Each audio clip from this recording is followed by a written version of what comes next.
भाई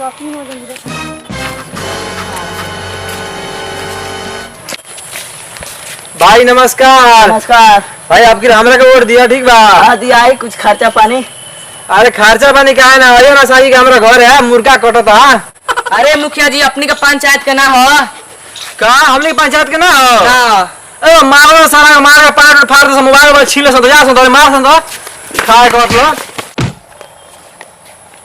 पता नहीं खाएंगे। भाई नमस्कार। नमस्कार भाई अब देखिए हमरे के वोट दिया ठीक बा? देखिए बहके ना का चीज में खड़ा भइल बड़ा? मुखिया ही में भैया। एगो मुखिया में खड़ा होकर करल हो, वार्ड में, सरपंच में। ए चुप।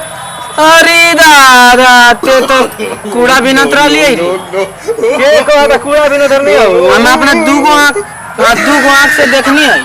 आते मुखिया में खड़ी है बड़ी। हम वोट दे हैं एक शर्त पर। कौन सर पर? हमारा घर तोरा के 5-5 किलो भेजावे के पड़ी। भाई देखा ये सब बात के सब दबा बात है ठीक है ना, क्या ये सब कहे बा हम मुखिया को बन के ठीक है ना, थोड़ा सा इज्जत कर पिसा रहे तब देख लो तो ब्राइब मार के रे का सब फिर बात भी कर भला कब ना कुछ बात लिया। हां तो हमरो एगो शर्त बा, जन कहनी है खोसी के गोश 5 किलो बैठा दिया घर है तारा के, हम एगो वोट दे देम, टेंशन मत लो। एगो वोट के 5 किलो गोश? तो एगो वोट पर 500-1000 रुपया दिया था, तू 5 किलो गोश ना देबो? भाई 600 रुपया किलो बा, 6-5 30 रुपया 3000 एगो वोट लेबा टका हो जाई, दिया देवे के पड़ी तबे वोट मिली, ना तो चल खइबा मुंह से खूब जनबा देवे के पड़ी। भाई इतना ना केहू दीदी बनू देखा आइए खूब भर पेट खिया दम तारा के ठीक बा, अब ना मान जा और देखा बात है ना का मिली तारा सब काला से ठीक बा, मत कह। तो 5 किलो ना तो कम से कम 2.5 किलो तो हटा दियो। ए भाई ये बड़ी यार ये मतलब एकदम साफ डरावा नहीं वाली भाई, तू तो यार सब बात भाई लो हमरा मक्खी से मिलाने बने के चाहिए। 1000 रुपया दो ना तो जा। 1000? हां तो ऐसे आदमी के वोट ना लेम कौन बात नहीं के? हाय जीत लियो हाय हाय कौन बात है, हाय ना जीतम तो का है मुखिया जीतम नु कोई में आम तो हाय जीत लियो जाता नहीं। हां जा जा तो जा। हाँ भैया बोला का कहत लो कुकुर आदमी आ गेल ठीक बा, लगला बीच में भौंके ओइसे ना बोले बनी ठीक बा, बोला ना का कहत लो? पंची में खड़ा भई रहनी है मुखिया में भैया हम खड़ा भइल बानी।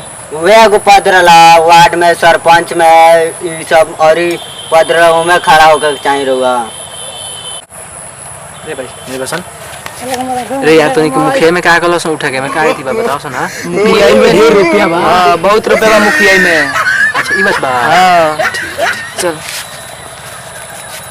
भाई मुखिया में नु ढेर कमाई बा ठीक बा, ओइसे मुखिया में मतलब उठल बानी, ओमे नाली के पैसा आवेला, स्कूल के पैसा आवेला, रोड के पैसा आवेला, ई सब पैसा आवेला ठीक बा, ओइसे एमे उठल बानी में ढेर कमीनी बा। अच्छा यही लालच में बानी रहुआ ना भाई। इनकरा कहे के मतलब वो तरह ना रहला, इनकरा कहे के मतलब रहला कि जौन भी पैसा आई नु उ तोहनी पर खर्चा होई, जैसे हो गई नल जल वाला पैसा, सिफ्टी के पैसा, आई कुल फंड जौन भी आई तोहनी पर खर्चा होई। अरे तोनी के तो कहत लो कि बड़ी मुखिया में कमाई बा, कहत तो सब चीज का वो लोग के दियाई।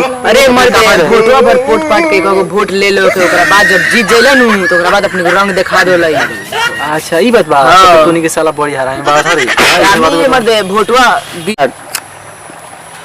भैया देखा हमरा के जीताओ मुखिया ठीक बा, हमार मुखिया समझला कि तोरा मुखिया जीतावे बोले ठीक बा नु, जौन जौन कहले उ सब काम है ठीक बा, टेंशन लेवे कोनो बात नहीं, सब अपने मुखिया ही है। हां मुखिया जी बतिया ऐसा भी मुखिया नहीं बनल ठीक बा नु भाई, हमरा मतलब मुखिया बना दे बोले तोनी के समझला मुखिया बने ठीक बा। जीत जइबा त कौन ची करब? देखा भाई सोचला मैंने मुखिया जी जीत नु ठीक बा, तो सबसे पहले तो एगो स्कॉर्पियो किनम अपना घूमे खातिर, और दूसरी बात 20 बीघा जमीन किनम, और ओकरा बाद 5 मंजिल के मकान बनवाएम ठीक बा, अपना रहे खतरा एसी लगवा खूब बढ़िया से, और ओकरा बाद नु एगो ना 5-6 गो ट्रक किनम ठीक बा, ओकरा बाद पैसा बची तो सब तो अनिए के बा, चिंता मत कर ठीक बा, सब चीज तो अनिए एकदम बढ़िया बरोबर मिली ठीक बा। ठीक बा भाई ध्यान दिया ठीक बा, चिलम छाप पर वोट दिया ठीक बा नु, जितना बाद खूब चिलम मिली भरपूर चिलम छाप फ्री। हां भाई हम फ्री कहते पैसा से नहीं संग संग चली ठीक है भाई, क्वार्टर सब दे दिया ठीक है ठीक है भाई, सब मिली क्वार्टर ठीक बनू ठीक है भाई, ध्यान दिया चलता है सब। बलमुआ पंपमा रे गड़बसिया कुकुरा मुखिया कहाँ बोल रही है? ए वो गड़बड़िया कुकरा जानता रही हाँ। हुआ था कि स्कॉर्पियो का सो है और मंजिला घर बनवाई लगवाई और तब कहा था जौन रुपया उबरी न कुछ का तहन तहनी के खर्चा हुई बड़ी बार है तो दोगला ओ कुकुर के वोट ना दिया बुढ़ी हाँ ना दिया हाँ। ओकरा हमू कहनी कि 5 किलो मीट भेजवा दिए खोसी के हाँ। तो कहता 3000 रुपया कहाँ से आई हमरा लगे हाँ। हम कहनी कि ना 5 किलो तो 2.5 किलो पेठा दिए तो मुखिया में उठा था खर्चा ना करी तो जीती रे ना जीती ओकरा वोट ना दी हाँ कह दिया गाँव में ना चले के